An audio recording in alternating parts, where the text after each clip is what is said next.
सबने जय श्री राम जी। मैं संदीप मेलवान और स्वागत है सभी बैंकर्स एक नई वीडियो में। तो पिछली वीडियो में हम कर रहे थे बैंक अकाउंट्स के बारे में, तो आज हम उसी कड़ी में नेक्स्ट वीडियो लेकर आए हैं। तो इसमें भी वही टॉपिक चलेगा जो आपके पीछे चल रहा था। तो आज एक तो थोड़ा सा जुकाम है और थोड़ा सा गला भी कुछ ज़्यादा ही ख़राब है, तो इस कारण वॉइस में थोड़ा बहुत इधर उधर हो सकता है, तो उसका थोड़ा ध्यान रखना आप। तो चलिए शुरू करते हैं। तो इसमें हमारे पास है customer staying at one city but his address proof is of other city. यानी कि कोई कस्टमर है जो कि मान लो वो कुरुक्षेत्र में रह रहा है, लेकिन उसका एड्रेस दिल्ली का है, जो उसका परमानेंट एड्रेस दिल्ली का है। तब क्या होगा, the bank can open A bank account. यानी कि जो कुरुक्षेत्र का बैंक है वो उसका अकाउंट ओपन कर सकता है। Customer can submit an OVD proof of address of his permanent address. यानी कि जो कस्टमर है वो ओवीडी एक सबमिट करेगा बैंक में, जिसके अंदर प्रूफ ऑफ एड्रेस हो जो उसका परमानेंट एड्रेस है, of his permanent address together with declaration about his current address for communication purpose. और उसके साथ वो जो डिक्लेरेशन भी देगा, जो करंट एड्रेस उसको जहाँ पे वो रह रहा है, जो टेम्परेरी उसका एड्रेस है, उसका भी वो वहाँ पे डिक्लेरेशन देगा। किस लिए, ताकि अगर कोई भी कम्युनिकेशन करनी पड़े उसके साथ तो वो उस पते पर हो सके। उसके बाद नेक्स्ट है हमारे पास transfer of bank account from one place to another. यानी कि अगर किसी पर्सन का अकाउंट है, मान लो कुरुक्षेत्र में ही है और उसको मान लो मुंबई में कराना है, यानी कि वो दूसरी जगह जा चुका है तो उसको वही अकाउंट वहाँ पे कराना, तो तब क्या होगा देखिए, bank can transfer an account from one branch to another branch. यानी कि कोई भी बैंक है वो अकाउंट को एक ब्रांच से दूसरे ब्रांच में ट्रांसफ़र कर सकता है। There is no need for KYC exercise again. और इस केस में दोबारा जो केवाईसी करने की ज़रूरत नहीं होती। उसके बाद नेक्स्ट है, if a customer has open an account with A bank which is KYC complaint, then for opening another account furnishing of documents is not necessary। यानी कि अगर किसी कस्टमर का एक अकाउंट ओपन है पहले बैंक में जिसमें कि KYC पूरी की हुई है, तो अगर वो कोई दूसरा अकाउंट खोलेगा तो उसको KYC दोबारा करवाने की ज़रूरत नहीं पड़ेगी। नेक्स्ट हमारे पास है basic savings bank deposit account, जिसको हम बोल देते हैं BSBDA या फिर BSBD अकाउंट। तो देखिए इसमें क्या क्या कंडीशन होते हैं और क्या होता है। It was designed as a savings account which will offer certain minimum facility free of charge to the holders. यानी कि जो सेविंग अकाउंट है, जो basic saving bank deposit account है, उसको इस तरीके से डिज़ाइन किया गया है एज ए सेविंग अकाउंट की तरह डिज़ाइन किया गया है, जो कि क्या करता है, which will offer certain minimum facility, जो कि कुछ मिनिमम फैसिलिटी कस्टमर को प्रोवाइड करेगा free of charge to the holder. यानी कि जो होल्डर है, जो कस्टमर है, उसको फ्री ऑफ चार्ज कुछ मिनिमम फैसिलिटी प्रोवाइड करेगा without any requirement of minimum balance, जिसमें कि मिनिमम बैलेंस की भी ज़रूरत नहीं होती। तो वो फैसिलिटी कौन कौन सी होती हैं, द डिपॉजिट ऑफ कैश, यह आएगा cash, the deposit of cash at bank branch as well as ATM या फिर CDMF। यानी कि वो अपना जो उसके पास कैश है उसको किसी भी ब्रांच में डिपॉजिट कर पाएगा और साथ में ATM में भी डिपॉजिट कर पाएगा। नेक्स्ट पॉइंट इसमें आएगा receipt credit of money through any electronic channel और by means of deposit collection of cheque drawn by central और स्टेट गवर्नमेंट एजेंसी। यानी कि वो क्रेडिट कर सकता है, ठीक है, मनी को, और साथ में जो कलेक्शन ऑफ चेक है वो कर सकता है ड्रॉन बाई सेंट्रल या फिर state government agencies. No limit on number and value of deposit that can be made on a month. और कितना वो कैश करा सकता है, नंबर ऑफ ना तो उसके ऊपर ये होगा कि कितना करा सकता है कैश, और ना ही नंबर होंगे कि कितनी बार में करा सकता है, ऐसी कोई भी लिमिट उसके ऊपर नहीं होगी। Minimum of 4 withdrawals in A month, और कम से कम 4 विड्रॉल्स वो कर सकता है महीने में, इंक्लूडिंग ATM विड्रॉल्स, जिसमें कि ATM का विड्रॉल भी शामिल है। एटीएम और एटीएम कम डेबिट कार्ड, यानी कि उसको एटीएम कार्ड भी दिया जा सकता है। तो ये 5 फैसिलिटीज़ होती हैं जो कि एक BSDM में अकाउंट के अंदर होती हैं। Banks are free to provide additional value added services including issue of chequebook. और इससे अलग कुछ और भी जो वैल्यू एडेड सर्विसेज होती हैं जो कि बैंक उनको फ्री ऑफ चार्ज इशू कराता है, जैसे कि चेकबुक। नेक्स्ट है offering such additional services will not make it a non BSBDA। और कुछ जो सर्विसेज ये प्रोवाइड करेगा, अगर वो सर्विस प्रोवाइड की जा रही है तो वो एक नॉन BSBDA अकाउंट नहीं बन जाता। Holder of BSBD account will not be eligible for opening any other saving bank account in that bank. और अगर कोई होल्डर है यानी कि कस्टमर है जिसके पास BSBD अकाउंट है, वो उसी बैंक के अंदर कोई दूसरा सेविंग बैंक अकाउंट नहीं खोल सकता। कस्टमर और holder of BSBDA if has any other existing saving bank deposit account. और अगर कोई होल्डर या कस्टमर है BSBDA अकाउंट का और उसके पास पहले से ही एक सेविंग बैंक डिपॉजिट अकाउंट है इन दैट बैंक, उसी बैंक के अंदर, he will required to close it within 30 days from the date of opening a BSBDA। तो उसको वो जो सेविंग बैंक डिपॉजिट अकाउंट है उसको वो 30 दिन के अंदर बंद करना होता है जब वो उसका नया जो BSBD अकाउंट ओपन हो जाता है।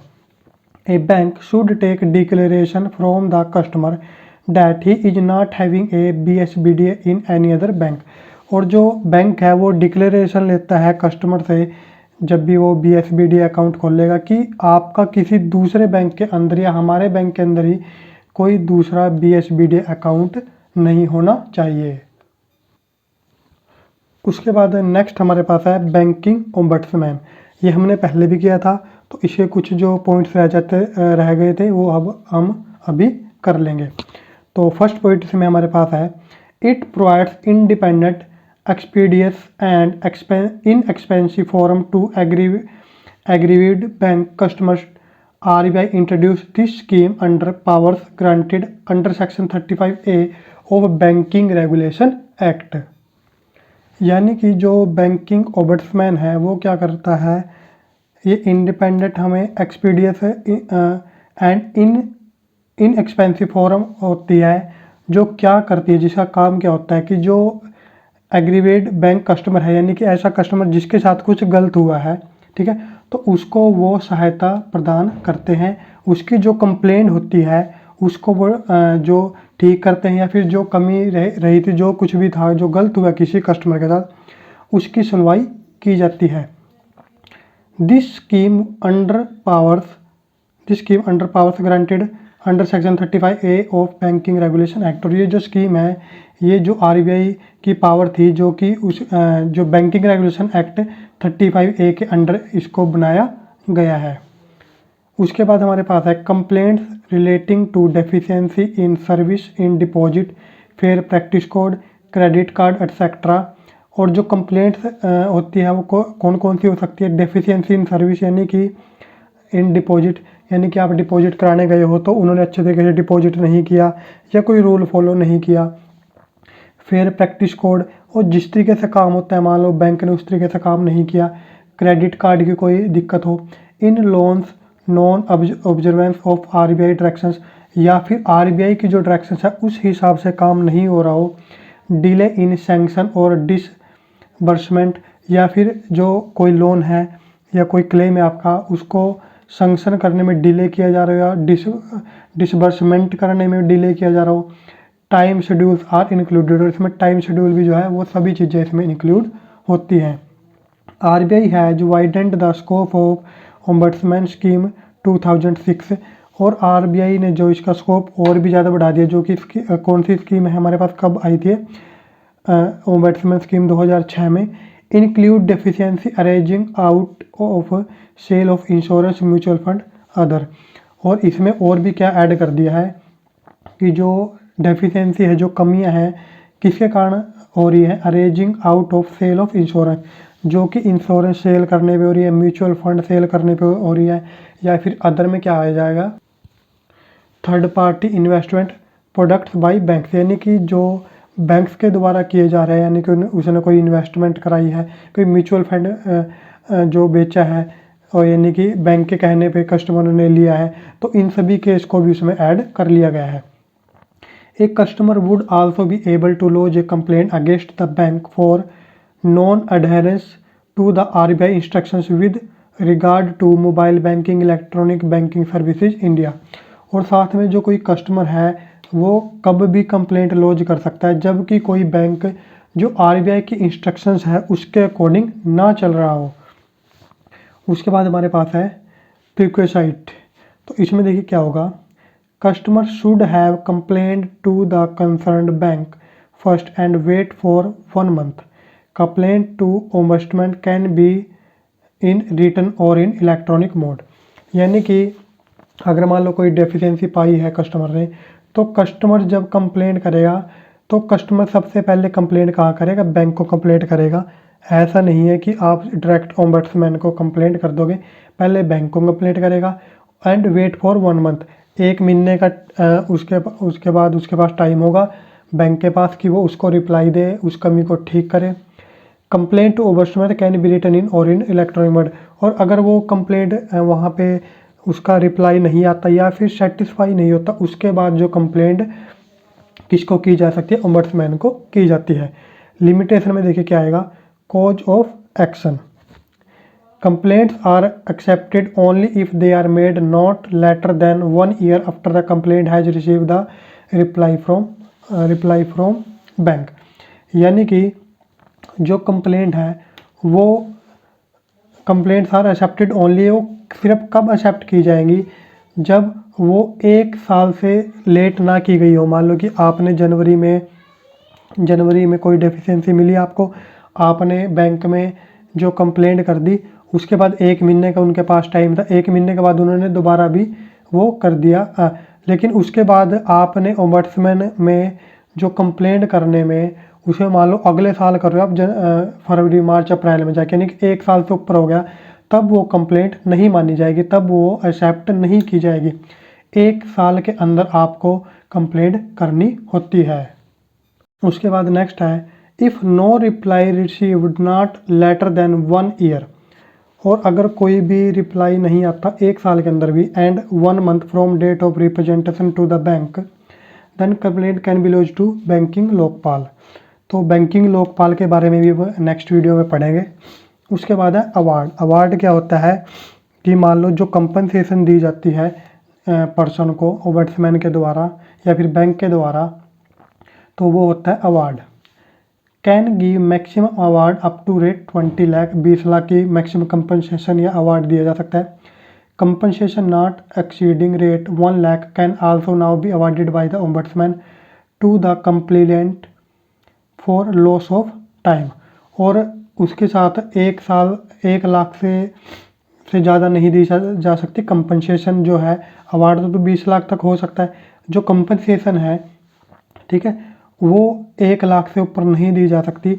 और किस बात की कंपनसेशन, कि जो कंप्लेनेंट था यानी कि जिसने कंप्लेंट की थी उसका टाइम लॉस हुआ है। अब मान लो वो बैंक गया, उसने काम कराया, अब बैंक ने काम नहीं किया तो वो उसकी गलती नहीं है, अब वो कंप्लेंट करेगा तो उसका टाइम ख़राब होगा।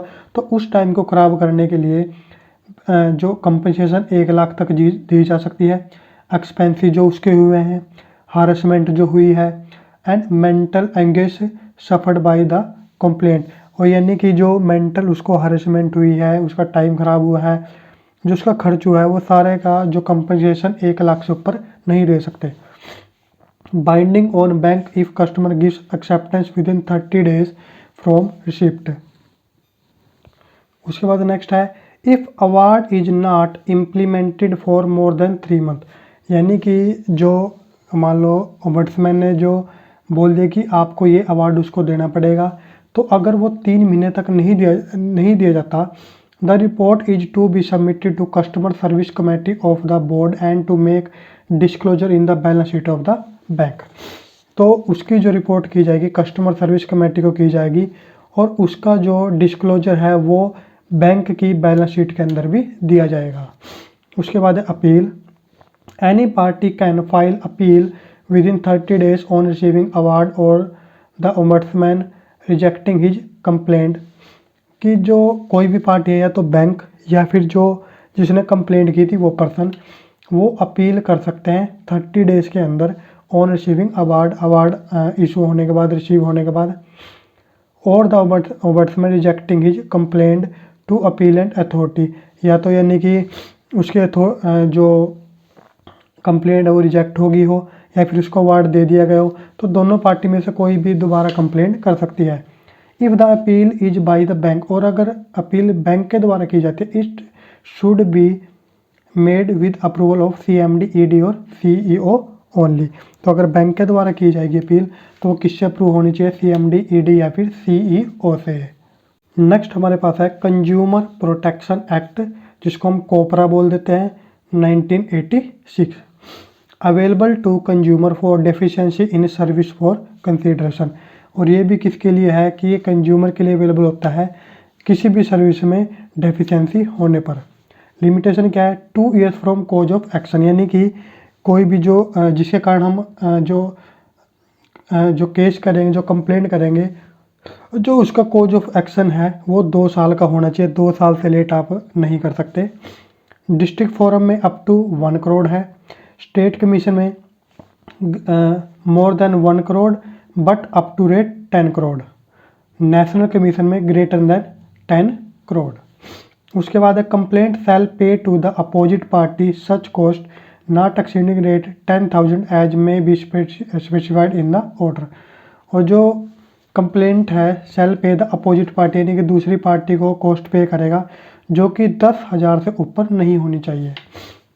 पेनल्टीज में क्या आएगा, वेयर ए ट्रेडर फेल्स और omits to comply with any order made by the district forum, state और नेशनल कमीशन, यानी कि अगर कोई ट्रेडर जो कि डिस्ट्रिक्ट फोरम ने, स्टेट ने या फिर नेशनल कमीशन ने ऑर्डर दिया उसको करने का, वो फॉलो नहीं करता, तो तब उसके ऊपर क्या पेनल्टीज लगाई जा सकती है। सच ट्रेडर शैल बी पुनिशेबल, तो उस ट्रेडर को पुनिश किया जा सकता है with imprisonment not be less than 1 month, तो उसको जेल हो सकती है कम से कम 1 महीने की, बट विच में एक्सटेंडेड टू 3 ईयर्स, जो कि 3 साल तक भी हो सकती है। और with fine which shall not be less than 2,000, जो कि कम से कम 2,000 से कम नहीं होना चाहिए फाइन, बट विच में एक्सटेंडेड टू रेट 10,000, 10,000 तक भी हो सकता है या फिर दोनों हो सकते हैं।